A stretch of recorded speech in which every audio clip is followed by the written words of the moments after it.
then it just becomes more deception, more dishonesty, more lying. That is the disease of addiction.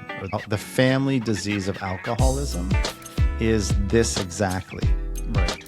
Coddling people's feelings, not making them responsible for their behavior, lying, talking behind people's backs, resentment, rage, all the dysfunction that arises when we do not tell the truth and not hold boundaries. Well, if you've been sleeping under a rock, you will not have heard of the Rob Reiner and his wife murder. And we are here today to talk about where does personal responsibility land in addiction, mental illness, recovery, treatment. And as caregivers, parents, siblings, citizens even, how do you act in ways that are going to be most likely to help the person who's unwell? Right. Something like that. So thinking about personal responsibility in the context of the behaviors that addicts engage in. Yes. And the caregivers around them. And then how to help. Okay. Yeah. My name is Mike. I'm Dave. This is the Starts With Me channel. We hope you find this helpful. Okay. So this video. Access Hollywood and the New York Post. Okay. Page 6 in the New York Post. Okay. Okay. So from a few years ago. Yeah. And this has come up recently in the media digging into how this could have happened, what's going on behind the scenes. He's been Rob Reiner's famous director, if you've ever seen. Yeah. What are some of his movies? You mentioned Spinal Tap. Spinal Tap is one of my favorite movies. So he's an actor and a producer. Anyway, so Okay. If you don't know who Rob Reiner is, super famous guy. Yeah. Him and his wife were murdered. They were alleged. Murdered. We don't know by whom. Right. The accused is his son, Nick. Yes. Yeah. Okay. So alleged murderer. And that's the story going on here. And mental illness and drug addiction are a huge part of this. Okay. So this is a video of the two, Rob and Nick. In a Access Hollywood, I think, interview. Right. Okay. You seem very fiery to me. You seem I like you crazy. I get crazy. Oh, yeah. okay. You don't want to set me off. Yeah. Were you ever worried that that Nick could shine poorly on your career or something like that? No. That never crossed my mind. I mean, he's my son. I love him. It doesn't matter. That he's more important than anything that could happen to me. So let's just pause it with that quickly. Okay. So can I ask you one question? So from a therapist, anything can set you off. So Nick says anything can set me off. I get crazy. He said, you don't want to set me off because I can get crazy. How would you interpret that from a client? What is that? In this interview, well, just from what we know, we don't know anything. So this is not medical advice. This is not a diagnosis. We're not doing any of that. Yeah. I think let me just actually. Yes. Okay. Sorry. If someone said that to you in a session, yes. What would you ask? How would you sort of handle it? Yeah. Well, the first thing I would probably say would be something like, thank you for sharing that with me. Mm-hmm. Can you help me understand more about that? How does that show up in your life? Tell me more about that. Right. And is that something you actually want to work on? So in this context, the interviewer seemed to be just saying, you seem pretty chill. You have a fiery reputation. There's a contradiction here, right? Yeah. And then the question to the dad, do you ever think his behavior will reflect poorly on you? And then he jumps in pretty quickly with, of course not. I'm such a virtuous person. Again, let's reiterate, Rob Reiner has passed away, and that's horrible. Mm-hmm. All the shit that happened is horrible. We are just trying to comment on the similarities and the context of parent-child caregiver relationships around difficult topics, in this case, drug addiction and mental illness. And we're not assuming we know what's going on with Rob Reiner or his son. Do we know that Nick is an addict? Yes. We know from I'm other pretty sure. reporting. Yes. Okay. or Now, has is this struggled typical, with. Would you say you're an expert on it? You're an expert on Yeah. addiction. Is that typical of an addict? That is the I get crazy? Is that from addiction? Is that from something else? Well, what is common is mental illness. Okay, so Right? yeah, So- yes, okay, whatever, Yeah. whatever. It's features never of it. just one thing, right? Right. So then question comes: do you ever do you ever judge your son or worry your son's behavior will reflect on you poorly? Right. And he jumps into the no, I could never. I'm such a good dad. I love my son. I care more about the relationship with my son than I do about this. Right. And so when people make statements like that, and we're trying not to pick on Rob Reiner, but obviously this is a big thing happening right now in the world. And so with attention on it, we want to bring attention to these ideas. Mm-hmm. Ideally, and this is a very public interview, so maybe it's not the right time or place to air this stuff out, but we're just talking about the principles here. So principle number one that we often talk about on the channel, and when it comes to addiction and caregiving and well-being, is honesty. Yeah. So if Is Rob being honest? here? Yeah, obviously not. If you are a parent, you are always likely worried to about have that thought 100 times a day. Yeah. It's associated with pro-social shame. I don't want my children yelling and screaming in the grocery it's store embarrassing. because it's rude. Yeah. It's not Makes me look pro-social behavior. Keep that. So I finished with saying we don't want our children stealing from the grocery store or bullying kids at school because that is not pro-social behavior. Rob Reiner is asked in this video. So Nick Reiner, the son, is asked, you don't seem like a fiery person. You're very calm here. What's up? And he says, no, I'm actually... You don't want to set me off. He Yeah, says. I actually can get crazy. That's literally the quote. yeah, Okay. yeah. And then the interviewer asks his dad, Rob, does that concern you from like your own career perspective? I think as a dad, does that gonna harm your reputation? Yeah, something like And- does your son's behavior harm your reputation? Yeah. Or do you What are ever worried worry about Yeah. that? Yes. So Rob then says, the dad, he says, no, it's never crossed my mind. Yeah, I'm yeah, only yeah, worried about my son's Yes, well-being, him getting what he needs, him thriving. My career is secondary. Yes. We're saying that's probably not true. Yes. Based on what we understand about how parents tend to think about Not just parents, humans, yeah, right? Okay. yeah. But even in this context, how parents tend to think about their kids, like we are worried about how their behavior reflects on us. Yes. Now, do we go to war and battle some of those thoughts? Should they be centered? No, but yeah, constantly, if my kids are acting out, I immediately think, okay, what are people around me going to think? Yes, It's yes, just yes. natural Yeah, because we're social creatures. Yes, We yes, have yes. reputations. We worry about those reputations. And they matter. And they matter. Yeah. Okay.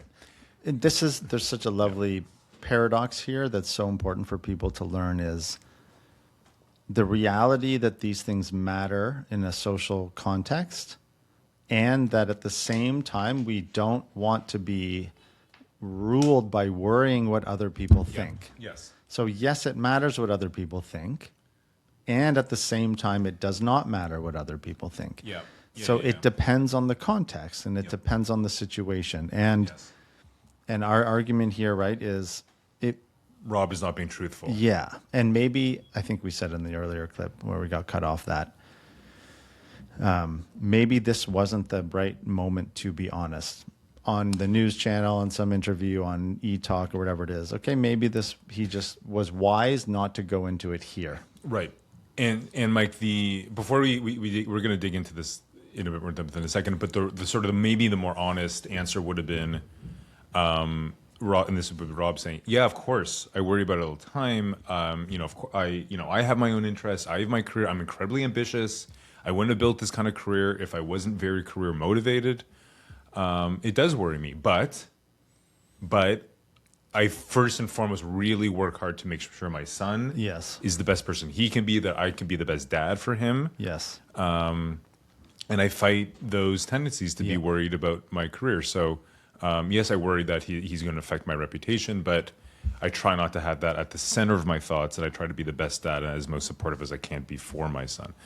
Would that would be probably more honest. Yeah. And I think If you're having difficult conversations with your children or anybody you care about, and some sort of question like this comes up, the much better path is to just be honest. Okay, so the question now is, what's in that situation? Okay, take the e-talk. Yes. This is, just having, you're sitting with them or whoever. What's the best, ideally from like a pro mental health, pro helping someone perspective? What's the best way? Is his approach right now the right one, where he says, no, I'm not worried about your behavior, how it affects me, I just care about you? Or is he better off by saying, yeah, it does worry me, and it does affect me, and I am concerned about how it affects my reputation, but in all those other things I just said, what's the best from helping Nick? Yeah. What should Rob have said? What he said or something different? So, yeah, the ideal is to be more honest. Where I think we can get some insight is what makes it difficult for people to be honest in these contexts. So, sorry. So I want to know before we get to why would it have been better for Nick, for Rob to have been a bit more what we think to be more honest with him in that moment? Yeah. Okay. So from his recovery perspective. Yeah. The primary ethos of addiction recovery is honesty, as we talk about often on this channel. Mm-hmm. So number one, honesty is the fundamental healing tool in addiction recovery. So not only for the addict, but also for the family system around them, the support system around them. So if parents or caregivers are not honest about their own issues and their own struggles, really with themselves or with the addict, that is not helpful to a good outcome, because you're not telling the truth. And the addict is not getting the right feedback, and that is not helpful. So to understand that, so it's not helpful because, tell me if this is right, we all sort of know the truth instinctively, and we know when we're being lied to. And is it because, in this case, the addict is, I know you're bullshitting me, I know you're just coddling me, maybe you're infantilizing me, maybe you feel like I can't handle the truth, and that makes me angry, and that makes me resentful because you can't just give it to me straight. Is that where that could be because part it of pisses it. people off when they're lied to, when they're coddled and they're pitied? That's part of it. Yeah, and it doesn't communicate this boundary either. Right? Like your behavior is unacceptable, correct, yes. and I'm going to tell you that. I want to help you, I love you, but it's unacceptable, and that has to be articulated. Yes. Right. Because that's the only way things change. To know something is unacceptable, like I can't keep doing this. Yes, and to hold the boundary consistently enough so that you know what is expected of you, and when and what you expect of yourself. Yeah, well, definitely. What was I going to say? So when parents or caregivers protect the truth, or protect their perception and projected thoughts on how the addict or this person who's mentally ill will receive the information, then it just becomes more deception, more dishonesty, more lying. That is, quote unquote, the disease of addiction, or the disease of the family disease of alcoholism is this exactly. Right. Coddling people's feelings, not making them responsible for their behavior, lying, talking behind people's backs, resentment, rage, like all the dysfunction that arises when we do not tell the truth and not hold boundaries. So, Mike, when you were struggling with addiction, you knew all of this was bad. There was a part of me that knew, 100%. Right. And the person who spoke to that truth inside you, that would pull you out of the addiction slowly, right? No. Or it would at least set you up to be to recover? I was If so someone lied to you, say, "Oh, Mike, don't worry, you're not an addict. yeah, you're yeah, doing right, great. right. We love you regardless," kind of stuff. Well, how would that make you one feel? thing that did help was my wife started pointing out the fact that it was not okay, right? Right. There's consequences. Yeah. So I was so isolated and removed from anybody who would call me out. That's another thing about it, right? Right. Is misery loves company. And that's why we lie. That's why we would lie to an addict. We want to stay close to them. That's why we potentially, yeah, right, yeah. we don't yeah, want to yeah, offend them. We yeah, don't want to push them away. Yeah. And look, there is some wisdom in not severing the relationship. So that's tricky, right? It's sort of how do you not lie and keep the connection? Because the connection is a possible source of recovery. Right. That's a tricky one. Yeah. You can try to keep that to the best of your ability and not blatantly lie, I think. Yeah. Or you can say, I don't want to talk about that right now. Or I care more about a relationship with you than being super crazy about what I expect of you or what you can or cannot do. I mean, Yeah. every situation is different, so it's hard to state, but these are general guidelines for navigating these difficult relationships. When you were going through your own process, so you're a big fan of AA. Yes. And I remember every time you tell me this, I find it's like inspiring. When you say like, yeah, they would say like the first step is admit you're fucked up. Yeah. And it sounds like a horrible thing, but I think when you explain it to me, it's sort of like one of the best things you can do. And it's like, it puts a smile on your face. There's something about the truth. So this is getting back to my initial question, like why is truth telling so important? Is that because it actually is motivating? It's like, that is what's happening. Yes. That is, you know what? Okay, now we can address it. I had a conversation with someone earlier today. The universe is evolving.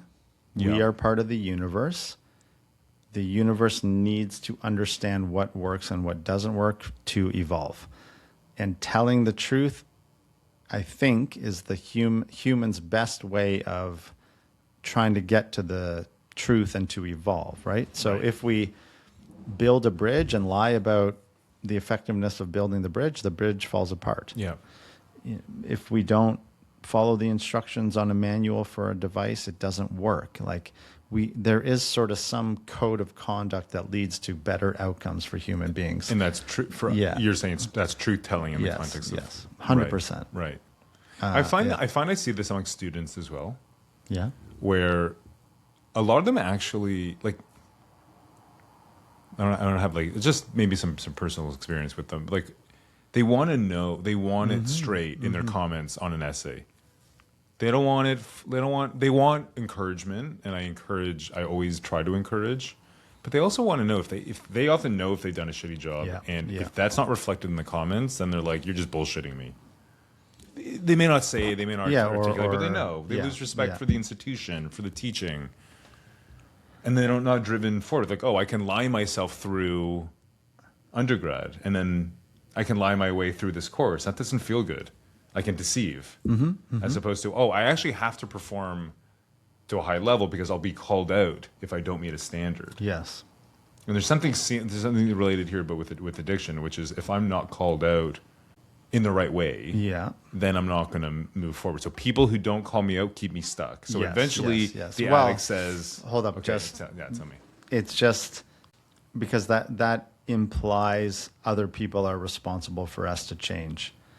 Right? So I know you're not saying that explicitly, but it's implied there, right? So it's more, if we tell people the truth, that is the best strategy to lead to the light bulb turning on in the person. Right, that's a hypothesis. Yes. And you're saying it's not always. Well, I do think it is true. That's the fundamental principle. Yes. You can dance around that, or you can. But you just got to call it out. Something like that, yeah. And, how do you call it out in a way that actually doesn't break? This is the art. Yeah, this is so hard. So specific. From another angle, when my brother was really ill with mental illness, him and I kind of entered recovery around the same time. So why I say that is I wouldn't be a good gauge of effective boundary setting with him prior. But he needed to know the truth as well, right? You are mentally ill. You also have a drug problem. If you do not deal with this, this is what's going to happen from our end. This is you saying this to him? Our family. Right. Yeah. And so I want to try to keep it sort of in the context of if we do not communicate as best we can and stop lying to ourselves, like maybe Rob Reiner or people in general, and you can also connect this to the societal out of kilter or empathy that's going on. Too much empathy, too much understanding, not enough responsibility or consequences or boundaries. Yeah, 100%. Back to the Paul Bloom stuff, right? Against empathy. So in this context, there's just too much supposed empathy or self-righteous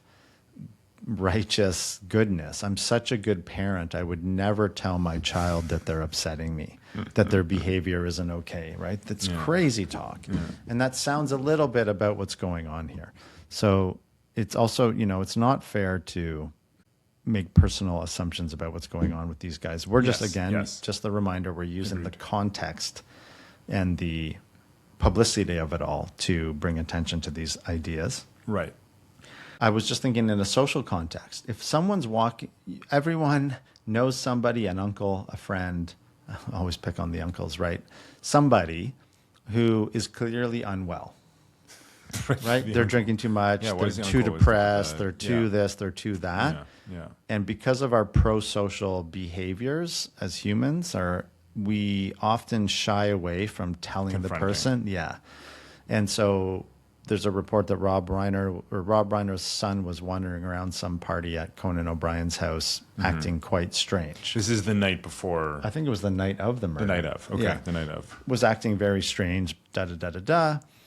And this isn't to pick on anyone again. It's just to restate the principle. It's in some ways our responsibility to call people out who are behaving in ways that are not acceptable. Right? So if you're at a party and someone's acting crazy, I mean, you don't have to confront them and have some big whatever, but the idea is we can't co-sign the person's insanity. We can't enable the insanity to continue.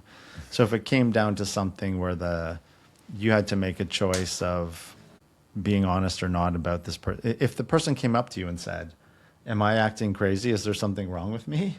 And you were like, no, everything's fine, man. You're okay, whatever. Most people would say that. Like, I bet I would in a moment. Yeah. Chicken out. Right. And so. But we shouldn't. You have to use tact. But I don't know what the right answer is. But the principle is you need to be honest. So maybe you wait till the next day to talk to them about it. Maybe I don't know. But these are very difficult things to deal with. So if I just bring this to the student, like, how does a student get better at writing? Right, it's not exactly mental health, but it's about growth. Yeah. Right, and overcoming challenges. Right. So if I tell a student, this essay you wrote is a total garbage. Clearly, you did not put in any effort, and you know that. But I know that you're also very smart. Yeah. I know that you care, and I know you can do better. And I can help you get there if you want help, or find someone else to help you. But I feel like that it's sort of like the two. Like I'm going to give you my honest diagnosis of the situation, and I'm going to offer you support to get out of that current diagnosis. It's like the two have to come in tandem. Yeah. Because I feel like if it's just like, oh, your work is shit, see ya, that's a problem. You're fucked up. You're acting strange at this party. Get away from me. Yes. Big problem. Yes. Hey, Mike, you're acting a bit crazy. I know this is not who you are deep down. How can I? How can I do you help want to talk? something? How can I help you? Yeah. It's a good point. Is that sort of? I'm just sort of. No, that's great. That's great. If you can add that in, 100%. That's the ideal. Element of you're not okay. I'm willing to help you if you want help. Yeah, I'm with. Yeah. But often people don't want the help, and then it becomes It's not your problem. Right. So this is where like the AA argument comes in. Sorry. That's okay. I get so excited. This is where the AA argument comes in about like the personal responsibility. Yes. Right? Because you're right. If you're not willing, I can say all the right things, right? That little sweet spot of honesty and compassion. Yes. But if it doesn't hit you and you're not ready, you don't want to hear the honesty, and you don't want to hear offers for help, right? Because you haven't admitted they have a problem yet. Yeah. This stuff is just gonna either pass right over you or make you even more upset. Yeah. This quote here, okay. This is the Gabor Mate thing of, you're an addict because you're in pain and you're treating the pain. You got issues. Drugs are not the problem. They're the solution, right? The problem is you and your pain and your trauma and etc. We don't know Rob Reiner's other thoughts on this, so this is just this quote in isolation. So tell me about, so what is he saying here, and what's the problem with it? Say that again. Well, this is the Gabor Mate, also general understanding in the field about what addiction is, okay? Right. Addiction's not the problem, it's the solution. The problem is the trauma and the pain that you're treating with the drugs. So, and then the neuroscience of it all is just we create dopamine reward pathways in the brain where the addiction then really just becomes this dopamine chase where many people who become addicts and alcoholics are not traumatized. Right. Right? So a teenager who becomes addicted to social media is not traumatized per se. Right. They just have created a neurobiological pathway and feedback loop that creates the addiction. So is that, so there's the conventional wisdom, which is this quote, which is addiction reflects some kind of pain. I'm smoking weed because I feel like shit. Yeah. I want to distract myself from whatever is causing me pain. Yes. That's the conventional view. Yes. Your alternative, is there something alternative? And do you agree with the conventional view? Yes, and the other side is also true. And I actually have a video, and I asked Anna Lemke about this in my interview with her. Where does she sit on the Gabor Mate, it's all trauma, blah, blah, blah stuff? Right. So if it's not all trauma, what's the other? Well, the other one is kind of what I was saying, is just you can just become addicted to things. Because something becomes rewarding. Yeah, and then you get into a feedback loop where you just create the addiction through your reinforcement of the pattern of behavior. Not because of trauma, just because so early exposure is like, oh, social media, oh, this is really, and then it just, right. Okay, right. Or like I like being high, and then I like being high more, and then next thing you know. And it's not like you're treating trauma or pain, right? Like you may develop that through the addiction, but it's not the cause of the addiction. Right. So pain as a result of addiction. So the addiction now becomes not the effect, but the cause. Yes. Okay. So there's two. So is addiction a cause? No. There isn't a right answer. Those are the two main viewpoints on addiction right now. Okay. And maybe it's case by case. Some people 100% it's case by case. Yes, definitely. So back to that idea, where there needs to be more is, and it's not okay to live like this. So Rob Reiner is saying, "Oh, my son, why are you?" Again, if your child is mentally ill and addicted to drugs, it is not conducive to good outcomes to bring them to parties where alcohol and drugs and things are being consumed. Okay. So, he was at a party at Conan O'Brien's house with his parents. Right. And is that a good call? Yeah, I mean, don't know. But just in general, right? If this stuff is going on in a relationship that you have or in your family, I understand how painful it is. Okay. I have a brother who lives with schizophrenia. I am a recovered drug addict. I get it. Okay. I'm not trying to judge. Like, it is fucking very difficult to deal with this stuff for sure. Yeah. And at the same time, enabling the stuff to continue, pretending that it's not happening, pretending that you're such a good parent because you don't hold your child responsible for their bad behavior. Whatever it is, it's not okay, and it's not helpful. So, right. It's so complicated because, like, okay, so you invite to the party to include, make them feel better, right? Don't invite them, excluded. What does that mean? So it's like these decisions are so difficult. How do you, in your view, so to build on that, how do you hold someone accountable? How do you build in responsibility without making it seem like it's punishment, that you're angry, that it's coming from a place where you actually don't love them?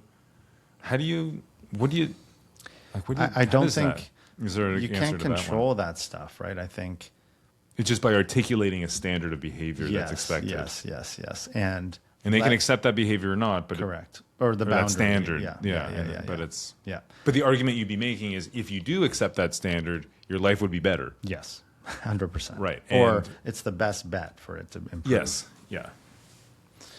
And it's their right to reject it. 100%. But with all Yeah, the yeah. costs that might come Right. It with does. that. So, if you want to come to the party at Conan O'Brien's house tonight, Right. you need to be sober and you Right. need to be on your meds. Yeah. Right. And you need And to your be child shows up wasted and you still go, right? That's your problem, right? That's Rob Reiner's problem right. in this context. or If and he that- had set that the he has to- boundary and all these things, right? So if I tell my child, I've clearly demonstrated to my children 90% of the time that if I say, if you do this thing, I am going to do this thing, they know that I am going to do the thing that I say I'm going to do. If you do not Yes. turn off the iPad, you will not see it for the next week. Yeah. And then they do not see it for the next week. Right. Right? Unless we've It's the had some hold your line. resolution or they've made amends or, Yeah. we've repaired. Yeah. So that's the thing, right? With addicts and in the family disease of addiction or alcoholism, whatever, mental illness, Mm-hmm. is that the boundaries aren't firm, right? People Right. say stuff all the time. You're never going to do this. And then it doesn't actually end up happening. And that fuels the feedback loop of the sort of dishonesty and the lack of Right. certainty in the boundaries. There's no consequence. Yeah. The It's not a boundaries consistent don't. one. The red lines Yeah, don't actually yeah, matter. Okay. yeah. So maybe the last thing. Yeah. This is the dark thought I'm thinking about. But like Gabor Mate, you know this space much better than I. Gabor Mate would argue that this comes from his parents. Like, would he go as far to say if this was actually Nick murdering his parents, that it's the parents' fault? Yeah. Like that. So how would he think about this? Because you're right. Because my understanding is he doesn't talk a lot about personal responsibility, No, he doesn't. Yeah. owning the trauma, and or maybe we're mischaracterizing him. And he's not here to defend himself either. yes. Right? So this isn't a Let's Yeah. let's not personalize this again. Yeah, This is just no. sort of like. That Is there a ethos. school of thought Yeah, that says, yeah. oh, Rob and Michelle Reiner had this coming because XYZ and it's actually not Nick's fault? Yeah. I don't mean legally or criminally, but just psychologically, Yeah, like yeah, yeah. he's just playing out his trauma, like he would be. So is that? Yeah, I think. Sorry, I didn't articulate that clearly. No, that's but- pretty good. I think I get it because we've. You should watch our video on Gabor Mate and my That's right. therapy session. Yeah. We can get those up on the. Yeah, screen. hopefully we'll try. Right. So I hold on. think- So did yeah. he, in that session, did he say to you, "Don't worry, Mike. You were just." I think he said you were unloved as a child. Yeah, therefore, basically, like, yeah, oh, it's yeah, your mom's yeah, fault yeah, or yeah, your dad's yeah, fault. yeah, Is that yeah. is that where he went? I mean, that's basically what he said, right? He said, And that's your interpretation. You That was feel not- guilty because you're a traumatized child, who was Right. who was made to feel guilty because your parents projected their needs onto you. Okay, so he would clearly, he would likely say Rob Reiner's son yeah was a traumatized child because he grew up with parents who were in Hollywood and Busy he was and- probably neglected, and which may or may not be true. right. That does not mean that he is not responsible for his recovery and Right. to stop being dysfunctional. Right. And I do think, again, Mate's not here to defend himself, but I do think he's much more on that side of the scale that too much empathy, not enough responsibility. Yeah. And if I was to build on Mike, what you're saying, like if I'm hearing from a therapist, oh, your struggles are not you, they're your parents. Yeah. if I am of a certain mindset, I can see why that might go to homicide. Yeah, sure. Oh, okay. How do I solve my problem? I get rid of the source, my parents. Yeah. Is that, am I going too far here? Like, is maybe, that, no, that's a good, because that isn't that the Yeah, your yeah, parents yeah, are the yeah, cause, yeah, therefore yeah. deal with the cause. yeah. And maybe that's why he went and killed them. Jesus Christ. Because he was obviously mentally ill and really fucked up, maybe super high on drugs. So I do think, And I want to be compassionate to like all the people, like Yeah, Gab, yeah, like yeah. because Just to remember, because all of yeah. them, like Rob and Michelle Reiner, were trying to be probably the best parents Yes, they could be, from what we yes, can yes, understand. yes. Nick probably was, from what I don't know, but trying to recover and be the best person he could be. And Gabor Mate tries his best for all of his clients, right? Like he's a titan. yeah. of the- He's so of the- these are such difficult conversations to have Yeah, because yeah, we're not. yeah, I don't want to. I mean, when raising these questions, I never want to think that like, oh, like if these people are such bad if they just people. did it No, my that's way, not then- it. That's yeah, not yeah, it. yeah. It's just so important. complicated. It These is, issues are yeah. so difficult. Yeah, they are. Well, On that note, yeah, on that note, try to be honest, take responsibility for your behavior. and it seems like that's the way out. It's the only way. It's like It's the the only, and it's only the way. hardest, and it's the thing you don't want to hear, but it's like the only way. Like, And also just be proactive with your and life. be honest towards other people. It's okay to be honest. Yeah. And Dave, you mentioned earlier, the bullshit detector in all of us is aware when other people are pandering us and Yes. lying to us and treating us like we're fucking infants or whatever, treating us like we're incapable of hearing the truth. Yeah. The truth works. It's our best strategy. It is the way out. It is painful and difficult. And the alternative is more painful Is and worse. more difficult and is worse. Right. So like truth plus support. Like how do you be a really good friend? Be really truthful with your friends and be super supportive Yes. and awesome for them Without enabling. without enabling. Yeah. Because then it goes too far. It's like, hey, that's yeah. The boundary has to be there, right? In our society, who are we to set boundaries, right? Well, Some behaviors are wrong. 100%. Yeah, okay, And so judgment is important. Yeah, if I'm a total asshole, Yeah. I want people to know. So, Yeah, yeah, or I want yeah. to know. Yeah. So, yeah, okay. Next session on Rate My Okay. Professor reviews. Yes. Thank you for listening, Thank everybody. you, Mike. Great comment. Thank you. Thank you. Thank you, buddy. I am very grateful that you watched to the end of this video. Please click one of the boxes to watch more of our content, and otherwise have a great day. Peace out.